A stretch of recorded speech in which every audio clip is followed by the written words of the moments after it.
ാണ് ഉന്നത വിദ്യാഭ്യാസ മേഖലയ്ക്ക് രണ്ടാം പിണറായി സർക്കാരിൻ്റെ കാലത്ത് കൂടുതൽ പ്രാധാന്യം ലഭിക്കുന്നത്. സമൂലവും സമഗ്രവുമായ പരിഷ്കരണം ഉന്നത വിദ്യാഭ്യാസ മേഖലയ്ക്ക് സൃഷ്ടിക്കാൻ നമുക്ക് സാധിച്ചിട്ടുണ്ട് എന്നുള്ളത് അഭിമാനകരമാണ്. തൊഴിലും വിദ്യാഭ്യാസവും തമ്മിൽ നിലനിൽക്കുന്ന സ്കിൽ ഗ്യാപ്പ് നികത്താനടക്കം ഉതകുന്ന വിധത്തിലുള്ള ഒരു പരിഷ്കരണമാണ് ഉന്നത വിദ്യാഭ്യാസ മേഖലയിൽ നടത്തിയിട്ടുള്ളത്. സാമൂഹ്യനീതിയിലെ ഭിന്നശേഷി വിഭാഗങ്ങൾക്ക് വേണ്ടി ഒട്ടനവധി പദ്ധതികൾ സാമൂഹ്യനീതി വകുപ്പ് നടത്തുന്നുണ്ട്. അതുപോലെ ട്രാൻസ്ജെൻഡേഴ്സ്, അവരും വളരെ അവഗണിതരും മാർജിനലൈസ്ഡായ ആളുകളുമാണ്. ഇവർക്കൊക്കെ വേണ്ടിയുള്ള സമഗ്ര പദ്ധതികളാണ് മുന്നോട്ട് കൊണ്ടുപോകുന്നത്. നമസ്കാരം. വിദ്യാഭ്യാസത്തിനും ക്ഷേമത്തിനും സവിശേഷ സ്ഥാനം നൽകുന്ന സമൂഹമാണ് മലയാളികളുടേത്. സ്കൂൾ വിദ്യാഭ്യാസ മേഖലയിൽ കേരളം വളരെ കാലം മുമ്പേ രാജ്യത്ത് മുൻപന്തിയിലായിരുന്നു. എന്നാൽ ഉന്നത വിദ്യാഭ്യാസ മേഖലയിൽ പല കാരണങ്ങളാൽ കേരളത്തിന് വേണ്ടത്ര മുന്നോട്ട് പോകാൻ കഴിഞ്ഞിരുന്നില്ല. അത് കേരളീയ സമൂഹത്തിൻ്റെ നേരിടുന്നൊരു വലിയ പ്രശ്നമായി നിലനിന്നു. LDF സർക്കാർ 2016 മുതൽ സ്വീകരിച്ച നടപടികളുടെ ഫലമായി ഉന്നത വിദ്യാഭ്യാസ മേഖലയിലും ഒരു കുതിച്ചുചാട്ടം സാധ്യമായിരിക്കുകയാണ്. ഇന്ന് രാജ്യത്തെ മുൻനിര കോളേജുകളുടെ പട്ടികയിൽ കേരളത്തിലെ സ്ഥാപനങ്ങൾ വൻതോതിൽ ഉൾപ്പെട്ടിരിക്കുന്നു. സർവകലാശാലയുടെ കാര്യമായാലും അതാണ് സ്ഥിതി. വിജ്ഞാന സമ്പാദനത്തിൽ മാത്രമല്ല, തൊഴിൽ നൈപുണ്യത്തിലും സ്റ്റാർട്ടപ്പുകളുടെ മേഖലയിലും കേരളം ആർജിച്ച നേട്ടത്തിന് പിന്നിൽ ഉന്നത വിദ്യാഭ്യാസ മേഖലയിലെ കുതിച്ചുചാട്ടം നമുക്ക് വ്യക്തമായി കാണാൻ കഴിയും. ഈ ഒരു സ്ഥിതിവിശേഷത്തെക്കുറിച്ച് നമ്മോട് സംസാരിക്കാനായി എത്തിയിരിക്കുന്നത് കേരളത്തിൻ്റെ ഉന്നത വിദ്യാഭ്യാസ മന്ത്രി ഡോക്ടർ ആർ ബിന്ദുവാണ്. സാമൂഹ്യനീതി വകുപ്പിൻ്റെ കൂടി സാരഥ്യം കൈയാളുന്ന മന്ത്രി നമ്മളോട് ഈ മേഖലയെക്കുറിച്ച് സംസാരിക്കും. നമുക്കറിയാം, മുൻകാലങ്ങളിൽ മാധ്യമങ്ങളിലെല്ലാം നിറഞ്ഞിരുന്നത് കോളേജ് സമയത്ത് റിസൾട്ട് വരുന്നില്ല, പരീക്ഷ നടക്കുന്നില്ല, ഇങ്ങനെ ഒരുപാട് വാർത്തകളുണ്ടായിരുന്നു. ഇപ്പോൾ വരുന്ന വാർത്തകൾ വ്യത്യസ്തമാണ്. ഇപ്പോൾ നമ്മുടെ അന്താരാഷ്ട്ര നിലവാരത്തിലുള്ള വിദ്യാഭ്യാസം നൽകാനുള്ള ഒരുക്കങ്ങൾ അതെല്ലാം നടന്നുകൊണ്ടിരിക്കുകയാണ്. അപ്പോൾ ഈ കഴിഞ്ഞ 5 വർഷത്തെ അനുഭവത്തിൽ ഏറ്റവും പ്രധാന നേട്ടം എന്നുള്ള രീതിയിൽ നമുക്ക് ഒന്ന് പങ്കിട്ടാൽ വളരെ നല്ലതായിരിക്കും. കേരളത്തെ ഒരു നവവൈജ്ഞാനിക സമൂഹമാക്കി മാറ്റുക എന്നുള്ളത് നവകേരള സൃഷ്ടിയുടെ ഭാഗമായിട്ട് സംസ്ഥാന സർക്കാരും സമൂഹവും കൈകോർത്ത് പിടിച്ച് ഏറ്റെടുത്തിട്ടുള്ള ഒരു ലക്ഷ്യമാണ്. അത് ഈ സർക്കാരിൻ്റെ പ്രഖ്യാപിത ലക്ഷ്യമാണ് എന്നതുകൊണ്ട് തന്നെ ഉന്നത വിദ്യാഭ്യാസ മേഖലയെ മുൻഗണനാ മേഖലയായിട്ട്, പ്രയോറിറ്റി സെക്ടറായിട്ടാണ് ഈ സർക്കാർ കണ്ടിട്ടുള്ളത്. കഴിഞ്ഞ സർക്കാർ പൊതുവിദ്യാഭ്യാസ മേഖലയ്ക്ക് നൽകിയ പ്രാധാന്യം അതിൻ്റെ തുടർച്ച എന്ന നിലയിൽ കൂടിയാണ് ഉന്നത വിദ്യാഭ്യാസ മേഖലയ്ക്ക് രണ്ടാം പിണറായി സർക്കാരിൻ്റെ കാലത്ത് കൂടുതൽ പ്രാധാന്യം ലഭിക്കുന്നത്. കഴിഞ്ഞ 4 വർഷക്കാലത്തിനിടയ്ക്ക് വളരെ ഗൗരവപൂർണമായിട്ടുള്ള ഇടപെടലുകൾ ഈ മേഖലയിൽ നടന്നിട്ടുണ്ട്. ഉന്നത വിദ്യാഭ്യാസ വകുപ്പിൻ്റെ രൂപീകരണത്തിന് ശേഷം ആ മേഖലയിൽ കൂടുതലായി ശ്രദ്ധ പതിപ്പിക്കാൻ സാധിക്കുന്നു എന്നുള്ളതൊരു യാഥാർത്ഥ്യമാണ്. സമൂലവും സമഗ്രവുമായ പരിഷ്കരണം ഉന്നത വിദ്യാഭ്യാസ മേഖലയ്ക്ക് സൃഷ്ടിക്കാൻ നമുക്ക് സാധിച്ചിട്ടുണ്ട് എന്നുള്ളത് അഭിമാനകരമാണ്. അഭ്യസ്ത വിദ്യരുടെ തൊഴിലില്ലായ്മ എന്ന പ്രശ്നം കേരളത്തെ സംബന്ധിച്ചിടത്തോളം വളരെ ഗൗരവപൂർണമായ ഒരു പ്രശ്നമായിരുന്നു. അതിനെ അഭിസംബോധന ചെയ്യേണ്ടത് അനിവാര്യമായ ഒരു ഉത്തരവാദിത്തമായി കണ്ടുകൊണ്ട് തന്നെ തൊഴിലും വിദ്യാഭ്യാസവും തമ്മിൽ നിലനിൽക്കുന്ന സ്കിൽ ഗ്യാപ്പ് നികത്താനടക്കം ഉതകുന്ന വിധത്തിലുള്ള ഒരു പരിഷ്കരണമാണ് ഉന്നത വിദ്യാഭ്യാസ മേഖലയിൽ നടത്തിയിട്ടുള്ളത്. പ്രത്യേകിച്ച് ചരിത്രത്തിലാദ്യമായി സമഗ്രമായ ഒരു കരിക്കുലം ഫ്രെയിംവർക്ക് ഈ മേഖലയിൽ തയ്യാറാക്കാൻ സാധിച്ചു. അതിനെ ആധാരമാക്കിയിട്ടാണ് 4 ഇയർ UG പ്രോഗ്രാം ലോഞ്ച് ചെയ്തിട്ടുള്ളത്. അന്തർദേശീയ സ്റ്റാൻഡേർഡ്സിലേക്ക് കേരളത്തിൻ്റെ ഉന്നത വിദ്യാഭ്യാസ മേഖലയെ നയിക്കാൻ ഉതകുന്ന വിധത്തിലാണ് ഈ കരിക്കുലം ഫ്രെയിംവർക്കും തുടർന്ന് 4 ഇയർ UG പ്രോഗ്രാമും തയ്യാറാക്കിയിട്ടുള്ളത്. ഇൻ്റർനാഷണൽ കമ്പാറ്റബിലിറ്റി എന്നുള്ളതിൽ ഊന്നൽ നൽകിക്കൊണ്ടാണ് 4 വർഷ ബിരുദം എന്ന ഫ്രെയിംവർക്ക് നമ്മൾ സ്വീകരിക്കുന്നത്. ലോകത്തിലെ എല്ലാ പ്രശസ്ത സർവകലാശാലകളും UG പ്രോഗ്രാം 4 വർഷത്തേതായിട്ടാണ് വിഭാവനം ചെയ്യുന്നത്. അതിൻ്റെ ഒരു മാതൃകയാണ് നമ്മളും പിന്തുടരുന്നത്. അത് ഉന്നത വിദ്യാഭ്യാസ മേഖലയുടെ ഇൻ്റർനാഷണലൈസേഷനെ കൂടി ലക്ഷ്യം വെച്ചുകൊണ്ടാണ്. നമ്മുടെ ബഹുമാനപ്പെട്ട മുഖ്യമന്ത്രി സഭയ്ക്കകത്തും പുറത്തും നിരവധി തവണ പ്രഖ്യാപിച്ചിട്ടുള്ളതാണ് കേരളത്തെ ഏറ്റവും മികച്ച ഒരു ഇൻ്റർനാഷണൽ ഹബ്ബാക്കി മാറ്റും, ഹയർ എഡ്യൂക്കേഷൻ മേഖലയിലെ ഒരു അന്തർദേശീയ ഹബ്ബാക്കി കേരളത്തെ മാറ്റും എന്നുള്ളത് അദ്ദേഹം പലവരും പറഞ്ഞിട്ടുള്ള കാര്യമാണ്. അതിനെ കൂടി അടിസ്ഥാനപ്പെടുത്തിക്കൊണ്ടാണ് ഒരു പാരഡൈം ഷിഫ്റ്റ് എന്ന് വിളിക്കാവുന്ന വിധത്തിലുള്ള മാറ്റങ്ങൾക്ക് നാം തുടക്കം കുറിച്ചത്. അത് നല്ല നിലയിൽ മുന്നോട്ട് പോയി. നേരത്തെ ചോദ്യം ഉന്നയിച്ചപ്പോൾ അതിൽ പറഞ്ഞതുപോലെ പരീക്ഷകളൊക്കെ ക്രമമില്ലാതെ നടക്കുകയും റിസൾട്ട് വളരെ വൈകി വരികയും ഒക്കെ ചെയ്തിരുന്ന കാലം പഴങ്കഥയായി മാറിയിരിക്കുകയാണ്. ഇപ്പോൾ സർവകലാശാലകൾക്ക് തമ്മിൽ ഒരു ഏകോപിത പ്രവർത്തനം കാഴ്ചവെക്കാൻ കഴിയുന്ന വിധത്തിലുള്ള ജോയിൻറ്റ് പ്ലാറ്റ്ഫോം രൂപീകരിച്ചുകൊണ്ട് ആ ഏകോപിത വേദിയുടെ ആഭിമുഖ്യത്തിൽ ഒരു യൂണിഫോം അക്കാഡമിക് കലണ്ടർ തയ്യാറാക്കിക്കൊണ്ടാണ് അക്കാദമിക പ്രവർത്തനങ്ങളും ഇതര ആക്ടിവിറ്റീസും ചിട്ടയോടെ നമ്മൾ മുന്നോട്ട് കൊണ്ടുപോകുന്നത്. ഏതാണ്ട് ഒരേ സമയത്ത് തന്നെ എല്ലാ പാഠ്യേതര പ്രവർത്തനങ്ങളും വിവിധ സർവകലാശാലകളിൽ മുന്നോട്ട് കൊണ്ടുപോകാൻ സാധിക്കുന്നുണ്ട്. മാത്രമല്ല എല്ലാ സർവകലാശാലകളും പരീക്ഷകൾ കൃത്യമായി നടത്തുകയും വളരെ വേഗതയോടെ റെക്കോർഡ് വേഗതയിൽ തന്നെ റിസൾട്ട് പബ്ലിഷ് ചെയ്യുകയും ചെയ്യുന്നുണ്ട്. അതുപോലെ അഡ്മിഷൻ മുതൽ ഡിഗ്രി സർട്ടിഫിക്കറ്റ് നൽകുന്നത് വരെയുള്ള പ്രവർത്തനങ്ങൾ വളരെ ചിട്ടയോടുകൂടി കൊണ്ടുപോകാൻ കഴിയുന്ന വിധത്തിൽ നമ്മൾ കെയറീപ്പ് എന്ന സോഫ്റ്റ്വെയർ ഇതിനകം സർവകലാശാലകളിൽ ഉപയോഗിച്ചു തുടങ്ങിയിട്ടുണ്ട്. അതിൻ്റെയൊക്കെ ഭാഗമായി വലിയ മാറ്റം പഠന രംഗത്ത് ഉണ്ടാകുന്നുണ്ട്. ഇതിന് സഹായകരമായ വിധത്തിൽ ഭൗതിക പശ്ചാത്തലത്തിൻ്റെ മേഖലയിൽ വലിയൊരു കുതിച്ചുചാട്ടം നമുക്ക് സാധിച്ചിട്ടുണ്ട്. ആദ്യത്തെ 4 വർഷക്കാലം മാത്രം 6000 കോടി രൂപ ഉന്നത വിദ്യാഭ്യാസ മേഖലയിൽ വിന്യസിച്ചു. കേന്ദ്ര ഗവൺമെൻറ്റിൻ്റെ റിപ്പോർട്ടുകളിൽ തന്നെ അത് എടുത്തു പറയുന്നുണ്ട്. പ്രതിശീർഷ ചെലവ് എന്ന നിലയിൽ കേരളത്തിലെ കലാലയങ്ങളിൽ പഠിക്കുന്ന ഓരോ കുട്ടിക്കും വേണ്ടി നീക്കിവെക്കുന്ന ചിലവ് ഏറ്റവും കൂടുതൽ കേരളത്തിൻ്റേതാണ് എന്നുള്ളതാണ് കേന്ദ്ര ഗവൺമെൻറ്റിൻ്റെ തന്നെ രേഖകളിൽ സൂചിപ്പിക്കുന്നത്.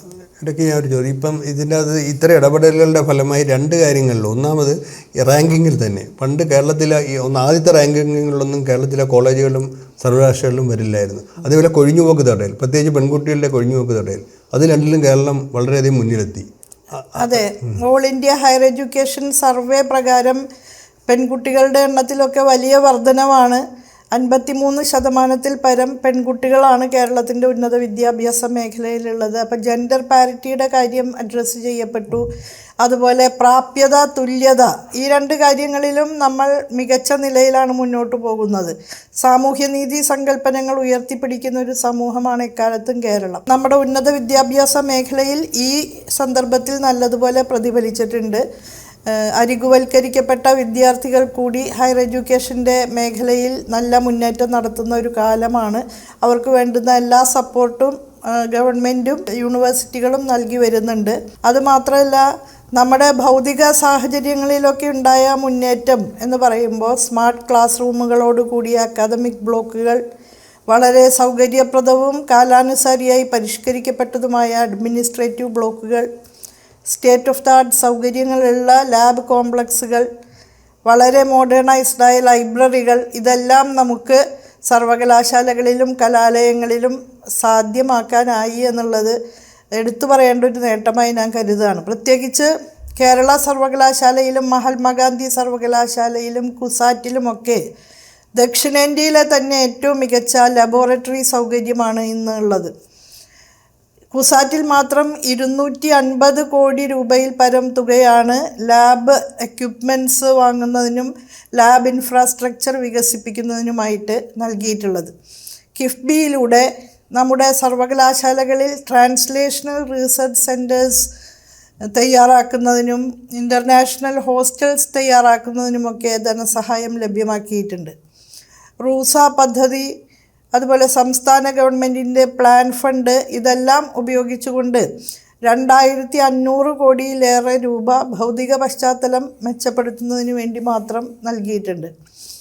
ഇതിന് സമാന്തരമായിട്ട് അതിനോടൊപ്പം തന്നെയാണ് അക്കാദമിക ഗുണമേന്മ വർദ്ധിപ്പിക്കുന്നതിനുള്ള ഇടപെടലുകളും നടത്തിയിട്ടുള്ളത്.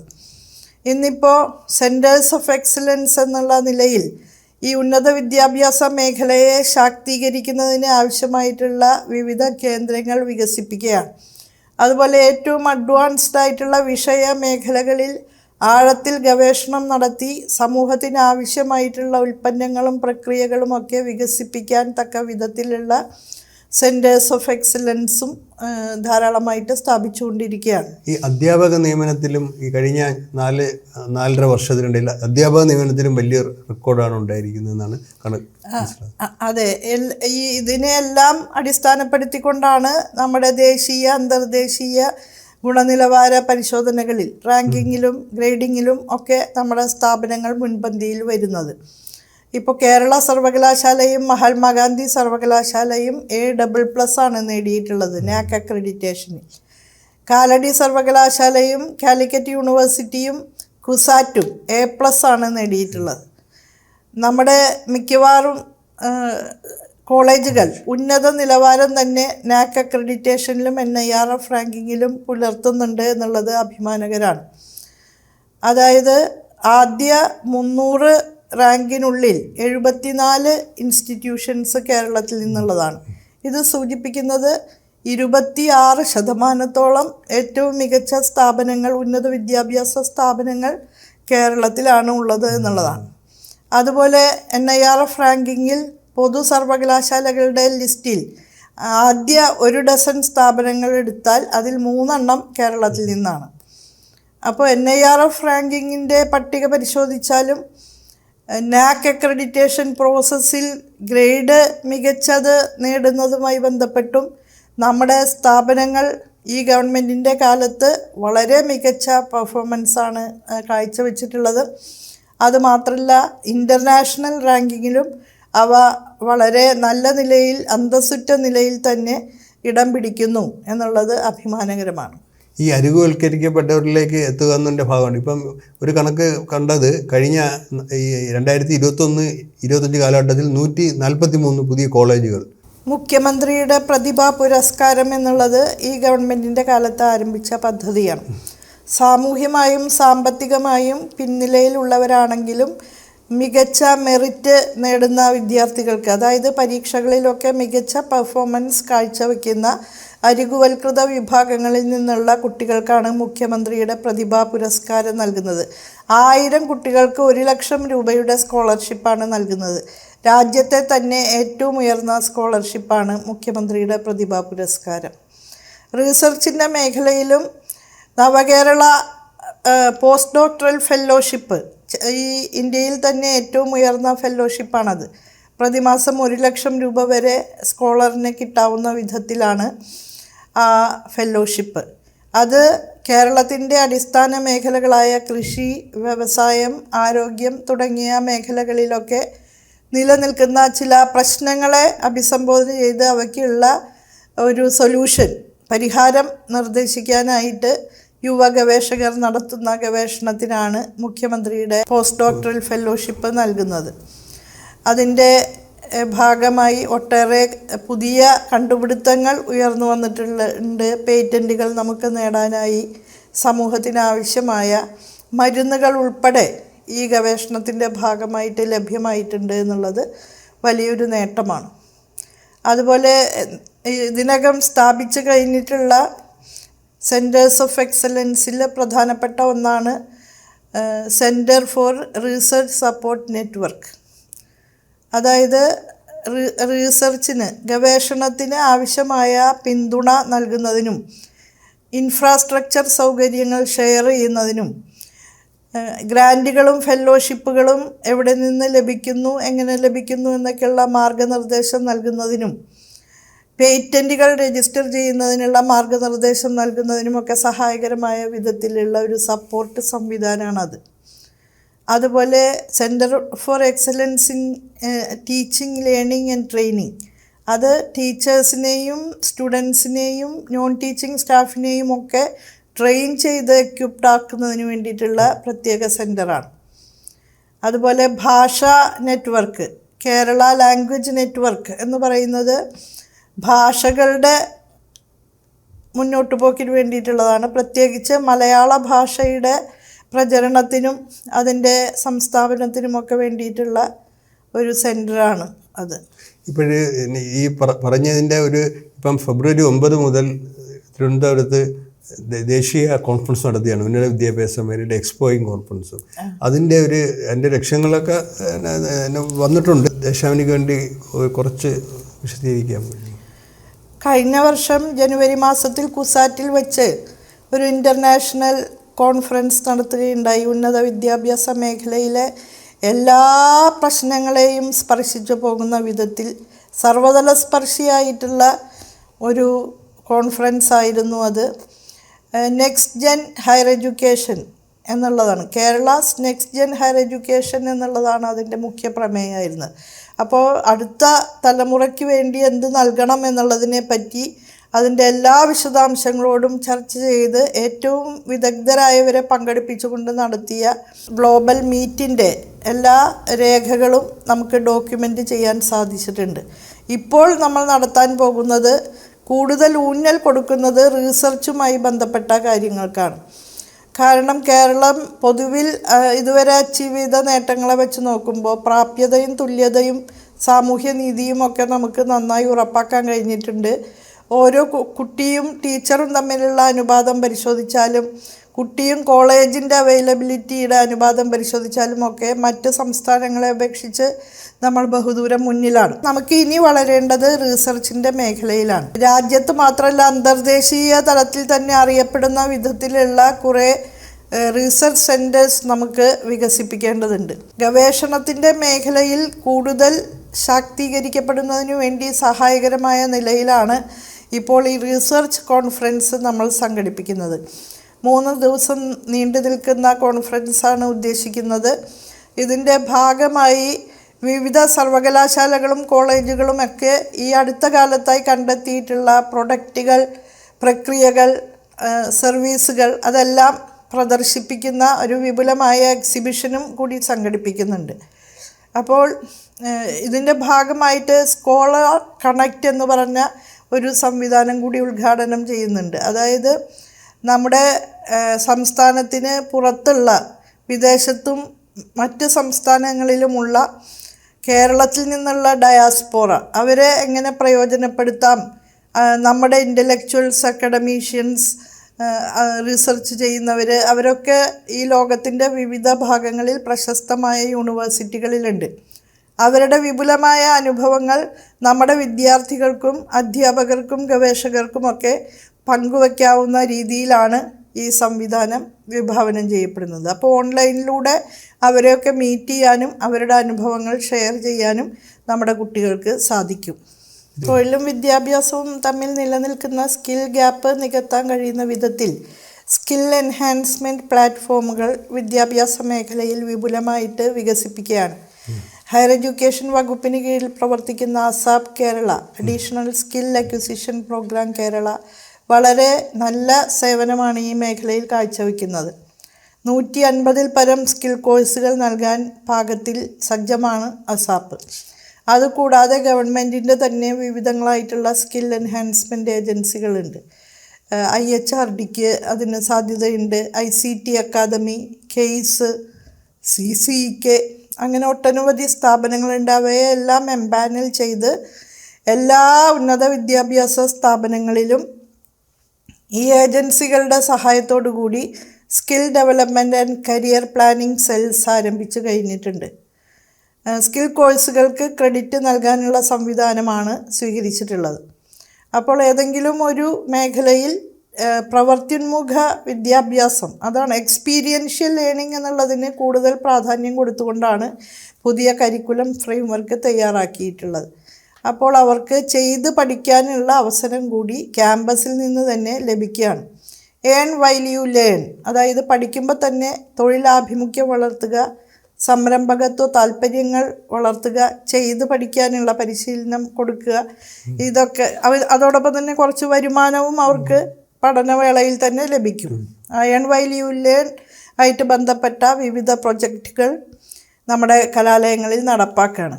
ഇപ്പോൾ പോളിടെക്നിക്കുകൾ കേന്ദ്രീകരിച്ച് നടത്തുന്ന ഇൻഡസ്ട്രി ഓൺ ക്യാമ്പസ് വളരെ നല്ല നിലയിൽ മുന്നോട്ട് പോകുന്നുണ്ട്. ഇൻഡസ്ട്രി അക്കാഡമിയ ഇൻ്റർഫേസ് ശക്തിപ്പെടുത്തിക്കൊണ്ടാണ് മുന്നോട്ട് പോകുന്നത്. ക്യാമ്പസ് ഇൻഡസ്ട്രിയൽ പാർക്കുകൾ സാക്ഷാത്കരിക്കപ്പെടുന്നു. കൊട്ടാരക്കരയിലെ IHRD ക്യാമ്പസിൽ സോഹോ എന്ന് പറയുന്ന മൾട്ടിനാഷണൽ കമ്പനി അതിൻ്റെ ബ്രാഞ്ച് ആരംഭിക്കുകയും അവിടെ പരിശീലനം കിട്ടുന്ന വിദ്യാർത്ഥികൾക്ക് അവരുടെ കമ്പനിയിൽ തന്നെ തൊഴിലവസരം നൽകുകയും ഒക്കെ ചെയ്തിട്ടുള്ളത് ഒരു ഉദാഹരണമാണ്. ഇതോടൊപ്പം നമുക്ക് ഈ സാമൂഹിക ക്ഷേമ നീതി വകുപ്പിൻ്റെ നമ്മളിപ്പം ഇന്ത്യയിൽ ആദ്യമായിട്ടാണ് ഒരു വയോജന കമ്മീഷൻ രൂപീകരിച്ചത്. അപ്പോൾ അതിൻ്റെ പ്രവർത്തനങ്ങൾ മുന്നോട്ട് പോയാണെന്നാണ് മനസ്സിലാക്കുന്നത്. അതോടൊപ്പം തന്നെ ഇപ്പം കേരളത്തിൻ്റെ ഒരു ജനസംഖ്യാ ഘടനയിൽ തന്നെ മാറ്റം വരുന്നുണ്ട് എന്ന് എല്ലാവർക്കും. അപ്പോൾ അതുകൊണ്ട് അതിൽ എത്രത്തോളം മുന്നോട്ട് പോകാൻ കഴിഞ്ഞു ഒന്ന് ചുരുക്കത്തിൽ പറഞ്ഞാൽ. ഇപ്പോൾ വയോജന പരിപാലന രംഗത്ത് കേരളം ഇന്ത്യയിൽ ഒന്നാമത് നിൽക്കുന്ന ഒരു സംസ്ഥാനമാണ്. അതേസമയം തന്നെ നമ്മുടെ മികച്ച ആരോഗ്യ ഇൻഡെക്സുകൾ സൂചിപ്പിക്കുന്നത് നമ്മുടെ ആയുർദൈർഘ്യം വർദ്ധിക്കുന്നു. അതുകൊണ്ട് തന്നെ മികച്ച ആരോഗ്യ മേഖലയാണ് നമുക്കുള്ളത്. ആരോഗ്യ അവബോധമുണ്ട്, ആശുപത്രി സേവനങ്ങളും മരുന്നുകളും ഒക്കെ ലഭ്യമാണ്. അതുകൊണ്ട് തന്നെ ആയുർദൈർഘ്യം കൂടുതലാണ്. തന്നെയല്ല, ഈ നമ്മുടെ വയോജനങ്ങളിൽ 76% പേർക്കും ഒന്നുകിൽ സാമൂഹ്യ പെൻഷൻ അല്ലെങ്കിൽ സർവീസ് പെൻഷൻ ലഭ്യമാകുന്നുണ്ട്. അപ്പോൾ ഈ ആയുർദൈർഘ്യം വർദ്ധിക്കുന്ന സാഹചര്യത്തിൽ വയോജനസംഖ്യയും വർദ്ധിക്കുകയാണ്. അപ്പോൾ 25% വയോജനങ്ങളായിരിക്കും ഒരു 2030 ആകുമ്പോഴേക്കും. അപ്പോൾ അതിനനുസരിച്ചുള്ള പ്ലാനിങ് ഇപ്പോൾ തന്നെ നടത്തണമെന്ന് കണ്ടുകൊണ്ട് നിരവധി പദ്ധതികളാണ് വയോജനങ്ങൾക്ക് വേണ്ടി നടപ്പാക്കുന്നത്. ഇപ്പോൾ ഏറ്റവും പുതുതായി റാപ്പിഡ് റെസ്പോൺസ് ടീം നമ്മൾ പരിശീലിപ്പിച്ചെടുക്കുകയാണ്. പെട്ടെന്ന് തന്നെ വയോജനങ്ങൾക്കൊരാവശ്യം വന്നാൽ ഓടിയെത്താൻ പാകത്തിനുള്ള വോളണ്ടിയർമാരുടെ സേനയാണ്. അവരെ പരിശീലിപ്പിക്കുകയാണ്. വയോജന കമ്മീഷൻ്റെ കാര്യം ഇവിടെ സൂചിപ്പിച്ചല്ലോ. ഇന്ത്യയുടെ ചരിത്രത്തിൽ ആദ്യമായിട്ടാണ് വയോജനങ്ങൾക്ക് വേണ്ടി ഒരു വയോജന കമ്മീഷൻ കേരളത്തിൽ നിലവിൽ വന്നിട്ടുള്ളത്.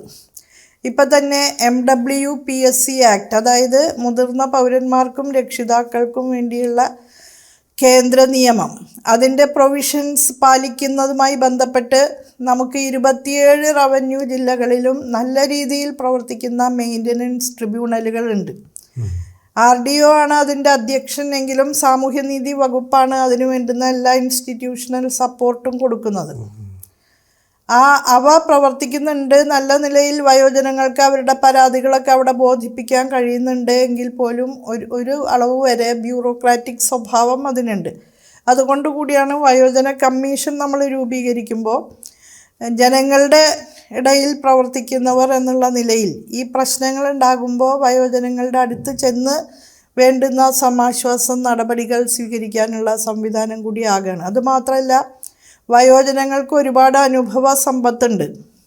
ഔദ്യോഗിക മേഖലയിൽ നിന്നൊക്കെ റിട്ടയർ ചെയ്ത ഒരുപാട് പേർ നമ്മുടെ ചുറ്റുമുണ്ട്. അവരുടെയൊക്കെ കർമ്മശേഷി, സർഗാത്മകത ഇതൊക്കെ സമൂഹത്തിനു വേണ്ടി ഇനിയും ഉപയോഗിക്കാൻ കഴിയും. ഇത് സമൂഹത്തിനും നല്ലതാണ്, അവർക്കും നല്ലതാണ്. അപ്പോൾ അതുകൊണ്ട് ഒരു സ്കിൽ ബാങ്ക് രൂപീകരിച്ചുകൊണ്ട് അവരെ സമൂഹത്തിൽ സകർമ്മകമായ വ്യക്തിത്വമുള്ളവരായിട്ട് മുന്നോട്ട് പോകാനായിട്ട് സഹായിക്കുകയാണ്. എപ്പോഴും വിളിച്ചാൽ ലഭ്യമാകുന്ന ഹെൽപ്പ് ലൈൻ വയോജനങ്ങൾക്ക് വേണ്ടി തയ്യാറാക്കിയിട്ടുണ്ട്. പിന്നെ വയോമധുരം എന്ന പേരിൽ ഇൻസുലിൻ, അതുപോലെ ഗ്ലൂക്കോമീറ്റർ ഒക്കെ വിതരണം ചെയ്യുന്ന പദ്ധതിയുണ്ട്. മന്ദഹാസം എന്ന് പറഞ്ഞ് കൃത്രിമ ദന്തനിരകൾ വയ്ക്കാനുള്ള ധനസഹായം നൽകുന്നുണ്ട്.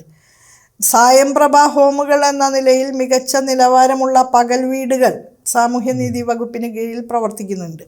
അവയിൽ ചിലതിനെ അപ്ഗ്രേഡ് ചെയ്ത് മോഡൽ സായംപ്രഭ ഹോമുകളാക്കി മാറ്റിയിട്ടുണ്ട്. അതുപോലെ വയോജനങ്ങളെ പരിചരിക്കുന്നതിന് അവർ സ്ഥിരം അന്തേവാസികളായിട്ടുള്ള ഹോമുകൾ സാമൂഹ്യനീതി വകുപ്പിന് കീഴിൽ 18 പ്രവർത്തിക്കുന്നുണ്ട്. അതിൽ 2 ശയ്യാവലംബികൾക്ക് വേണ്ടിയിട്ടുള്ളതാണ്. പിന്നെ മുഖ്യമന്ത്രി 2 മാസം മുമ്പ് അനൗൺസ് ചെയ്ത വളരെ പ്രധാനപ്പെട്ട ഒരു പദ്ധതിയാണ് കേരളത്തിലെ ശയ്യാവലംബികളായ എല്ലാ വയോജനങ്ങൾക്കും അവരുടെ ഗാർഹിക അന്തരീക്ഷത്തിൽ തന്നെ എല്ലാ പിന്തുണയും നഴ്സിങ്ങും ഒക്കെ നൽകുന്ന ഒരു ഡൊമിസിലിയറി കെയറിൻ്റെ പദ്ധതി. അതായത് ഗാർഹിക അന്തരീക്ഷത്തിൽ തന്നെ ശ്രദ്ധയും പരിചരണവും ലഭ്യമാക്കും എന്നുള്ളത്. ഇതിനുവേണ്ടി കേരളത്തിലുടനീളം പ്രവർത്തിക്കുന്ന പാലിയേറ്റീവ് സംഘടനകളുടെ കൂട്ടായ്മ കെട്ടിപ്പടുക്കാൻ സാധിച്ചിട്ടുണ്ട്. അവരുടെയൊക്കെ സഹായത്തോടു കൂടിയാണ് ഒരു പാലിയേറ്റീവ് ഗ്രിഡ് സംസ്ഥാനത്ത് രൂപീകരിച്ചിട്ടുള്ളത്. ഇത് കേരളത്തിൻ്റെ മാത്രം മാതൃകയാണ്. ഏത് സമയത്ത് വേണമെങ്കിലും വയോജനങ്ങൾക്ക് ഒരത്യാവശ്യം വന്നാൽ അവൈലബിൾ ആകുന്നു എന്ന് മാത്രമല്ല, ശയ്യാവലംബികളായ വയോജനങ്ങൾക്ക് അവരുടെ വീട്ടിനകത്ത് തന്നെ ശാസ്ത്രീയമായ പരിചരണം ലഭ്യമാക്കാൻ ഇതിലൂടെ ശ്രമിക്കുകയാണ്. അതുപോലെ സാമൂഹ്യനീതി വകുപ്പ് ആരംഭിച്ചിട്ടുള്ള മറ്റൊരു പദ്ധതിയാണ് ഓർമ്മത്തോണി. ഇത് ഡിമെൻഷ്യ ബാധിച്ച വ്യക്തികൾക്ക് സഹായകരമായ വിധത്തിലാണ്. മെമ്മറി ക്ലിനിക്കുകളിലൂടെ മെമ്മറി എത്രമാത്രം നഷ്ടപ്പെട്ടു എന്ന് മനസ്സിലാക്കാനും അത് തിരിച്ചു പിടിക്കാനുമുള്ള പിന്തുണയാണ് ഓർമ്മത്തോണിയിലൂടെ നൽകുന്നത്.